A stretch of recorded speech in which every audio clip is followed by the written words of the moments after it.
Final video to fix Enshrouded error.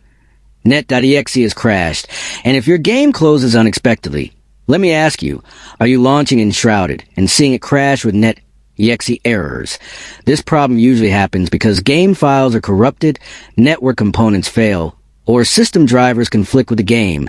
Sometimes recent Windows updates or background apps also trigger this crash. Many people search YouTube or social media and find long guides with risky file edits complicated.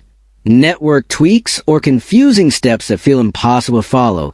Most of those fixes waste time and still don't solve the problem. But on Rexis, I focus on simple and reliable solutions.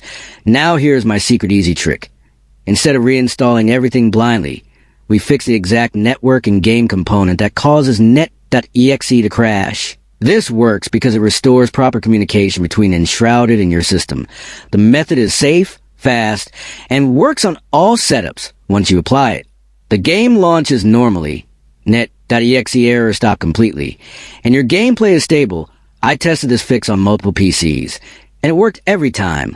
That is why Rexis shares smart, stress-free solutions. If this crash is blocking your game, and you want a full step-by-step tutorial with exact actions, comment below and I will guide you completely.